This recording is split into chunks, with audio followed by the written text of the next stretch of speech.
Sadaqallahul azim.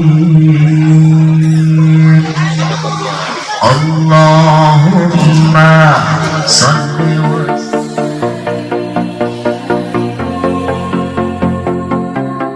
Al-muslimu akhul muslim la yadlimuhu wa la yaslimuhu. Nabi ngomong, orang Islam kali ulu dengan Islam kali ini adalah bersaudara. Maka kata Nabi, la yadlimuhu, tidak boleh saling menganiaya. Kemudian yang kedua, tidak boleh juga saling membiarkan. Tidak boleh. Tidak boleh bakal isi beras isi bulan dia mampus yang kau. Nah, bakal lagi kan kita beli. Kita datang koyak, tetangga datang koyak, beli. Yang tadi cium bau hijau. Hasil kau cium bau koyak sebelahnya. Beli. Kalau kita dibeli dua, belikan sekok. Hadirin yang dimuliakan Allah Subhanahu wa taala, kau taubat kok. Kau seandainya Ansor dengan Muhajir seperti itu, Pak. Orang Ansor dengan Muhajirin, ketika orang-orang Muhajirin hijrah ke Madinah, maka orang Ansor itu luar biasa. Rumah besar dibelah dua, diberikan ke orang-orang Muhajirin. Bininya dua, berikan sekok kepada orang Muhajirin. Sangat hebat. Kita belum banyak nih kemampuan. Walid punya dua, berikan kepada tak mampu. Hari yang dimuliakan Allah SWT, saling tolong menolong, bantu membantu dalam masalah kebaikan. Maka SWT Nabi teh ngomong, apa kata Nabi? Man kanat mazlamatun li akhihi min irdihi aw syai'in falyatahallalhu minhu al-yawma qabla an la yakuna dinarun wala dirhamun. Kata Nabi teh, barang siapa yang merasa dirinya pernah menyakiti orang lain, baik itu masalah keperwiraan seseorang, jati diri seseorang, ustaz, laga ustaz pendek kecil hitam, perlagaan, itu juga termasuk jati diri seseorang. Tidak sesuai dengan ustaz tapi perlagaan. Hadis ta'ala, Pak Guru, tak sesuai Pak Guru jamnya. Ini nama jati diri seseorang. Mungkin kita pernah berkata seperti itu atau ngomong-ngomong dengan orang lain. Jadi kata Nabi, man kanat mazlamatun li akhihi min irdihi, dari keperwiraannya, contoh tadi menghina orang yang dihina, atau bininya, atau anaknya, atau pencariannya, au syai'in, atau dari sesuatu. Contoh, si A tetangga kita kail sebentar nyembor, kata damai dia mah nyengon tuyul. Ini juga sama namanya menganiaya atau menggolimi orang lain. Contoh yang paling gampang gopak golim, yaitu termasuk nyentrum di tepi pawang ini. Rawe uang pencerancang, diumpat jangan anak pau. Datang sidak nih, sentuh jengkak ikan. Apa yang majoh nih? Ini juga termasuk perbuatan jolim. Kemudian yang kedua, menepuk pemasangan pukat batok, melempar rapak di penjalanan batok. Ini juga termasuk perbuatan jolim. Juga bopak termasuk perbuatan jolim. Tengah-tengah hari jam 11, jam 1, jam 2 bunyikan tep bumi halentang, termasuk juga jolim. Hadirnya di mereka semua tahu dan bumi halentang. Sotak ini juga perbuatan jolim. Maka Nabi mengatakan, barang siapa yang pernah berbuat aniaya, menganiaya terhadap orang lain dari keperwiraannya maupun dari harta bendanya, maka kata Nabi, falyatahallalhu minhum al-yawma, maka hendaklah ia cepat-cepat meminta halal, cepat-cepat meminta maaf, cepat-cepat meminta ampun. Kapan? Al-yauma, sekarang. Qabla an la yakuna dinarun wala dirhamun, sebelum tidak ada gunanya lagi duit, sebelum tidak ada lagi gunanya walid, sebelum tidak ada lagi gunanya sawit. Apabila kita dah mati kok minta maaf, percuma. Maka sekarang cepat-cepatlah meminta maaf. Kalian ada salah sesama kita, pasti Pak. Al-insanu mahallul khata' wan nisyan. Yang namanya manusia, kata Nabi, pasti punya kesalahan dan punya khilaf. Oh Pak, dosa manusia yang paling banyak di mana? Dosa manusia yang paling terbesar adalah mulut. Mungkin betina. Hadis Allah, memang mulut ini buka tidak terlalu besar, lebarnya bukan terlalu besar, tapi gara-gara mulut, kadang-kadang mulut kita juga bisa menjerumuskan kita ke jurang neraka. Gara-gara mulut ini juga bisa memasukkan kita ke dalam surga.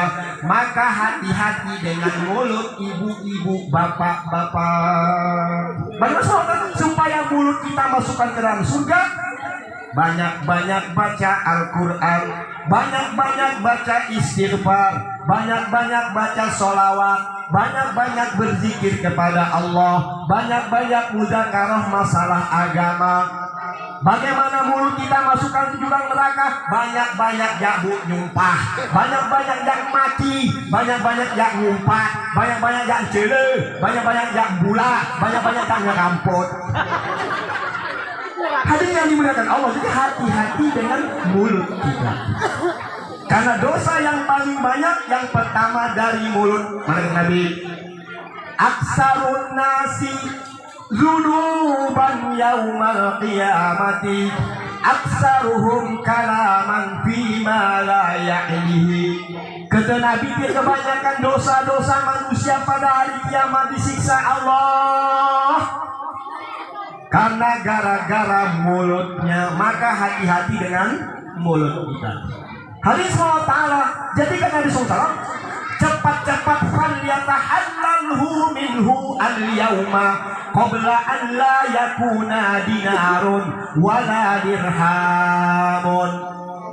Apabila kita punya salah dengan sesama kita, salah dengan mau kayung, datang yang mau kayung minta maaf dengan mau kayung. Salah dengan orang sande, pergi ke sande minta maaf dengan orang sande. Salah dengan orang pontianak, banyak-banyak minta maaf dengan pontianak lewat HP. Di sana paling nyaman. Lain dolok ya guyo. Sekarang udah pakai HP saja.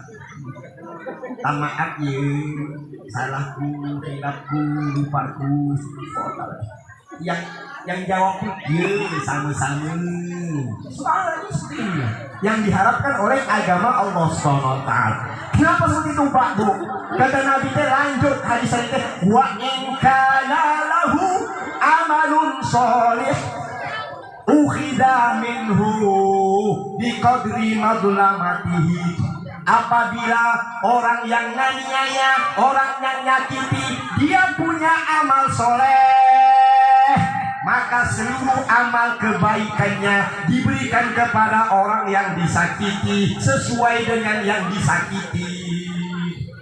Umpama kalau dikerus dengan duit, yang disakiti oleh duit 5 juta, maka pahalanya pun bagi orang yang disakiti berikan 5 juta. Kalau dosa mau lebih 10 juta, berikan pahala dia 10 juta. 100 juta, berikan 100 juta. Pahala orang yang menyakiti diberikan kepada orang yang disakiti. Enak Kak Nabi ngomong teh, orang Islam dengan Islam yang lain adalah bersaudara. La yadlimuhu wa la yaslimuhu. Islam yang satu dengan Islam yang lain bersaudara, maka tidak boleh saling menyakiti, juga tidak boleh saling membiarkan. Hadirin yang dimuliakan Allah SWT. Kemudian yang kedua kan Nabi, wa in lam takun lahu hasanatun. Apabila orang yang menyakiti tadi tidak punya amal-amal soleh, tidak punya kebaik udang rajin nyumpai batong ada ayam sembahyang mengaji G mati Pak. Harus udahlah rajin menganiaya orang lain, rajin menyakiti orang lain, amal ibadah dak punya udah jatuh timpa tangga curahai aib. Harus apa kata Nabi? Ukhida minhu ala sahibihi wa humila alaih. Barang siapa yang menyakiti orang lain sedangkan ia tidak punya kebaikan yang ada dalam dirinya, maka semua kejahatan orang yang disakiti diberikan kepada orang yang menyakiti, dipikulnya sampai hari kiamat. Kasih tidak hanya itu Pak, termasuk curi dogan, termasuk curi pekawin, termasuk curi cempedak, apalagi curi sawit. Contohnya dikasih mikul berkeliling di padang masar cari orang yang punya sawit, dibawa tak dibalik ke penjumung selama-lama dipikulkan Pak, dipikulkan selama-lama semua balikan sawit kan amal 10 tandak pikulan terperek. Nanti pada hari kiamat orang-orang yang dolim seperti ini, apabila dia tidak minta maaf, apabila dia tidak minta ampun ketika hidup di dunia ini, besok akan dipikulkan ke pundaknya cari orang yang punya sawit. Kasih hadis sholat. Demikian juga tidak hanya masalah sawit, sampai belakang pun masalah tanah sawit. Seandainya kita waktu hidup di dunia ini pernah geser tetangga batong, lebih semeter mah kata Nabi man akhadha syai'in minal ardi bi ghairi haqqihi husifa bihi yaumal qiyamati ila sab'ina ardina. Insyaallah, barang siapa yang ketika hidup di dunia ini ngambil tanah tetangganya, ngambil tanah batonya, menggeser tanah batonya walaupun cuma sejengkal, maka besok pada hari kiamat akan ditimpakan ke pundaknya, disuruh pikul, suruh balikan ke yang punya tanah, sehingga sampai 7 lapis non keluar naik kuning. Harus tapi lihat diambil Pak, minta maaf lihat diambil lon, meminta maaf curi sawit sampai setengah ton nih, mau maaf karena bayar. Curi sawit batu setengah ton, minta maaf ini mereka curi sawit kau tobatnya kembali bayar, ayo. Hendakan curi pekawai semuti kali, ya. Curi rumput setengah karung, ya. Tapi udah curi sawit batok sampai berton-ton kali, belum tentu yang punya sawit mau menghalalkannya. Bayar sekarang berapa? 1.500 kan? 1.800 sampai dah 2.300. 2.000 setengah sampai sawit sekilo. Mahal. Maka bagaimanapun SWT kesempatan yang baik dicapai oleh Allah SWT kepada kita al-yauma, mumpung kita masih hidup. Jadi mulai sekarang cepat-cepatlah saling maaf memaafkan, kunjung mengunjung, saling minta halal. Falyatahallalhu minhu qabla an la yakuna dinarun wala dirhamun. Udah mati gua minta maaf di sini Pak Bu. Maka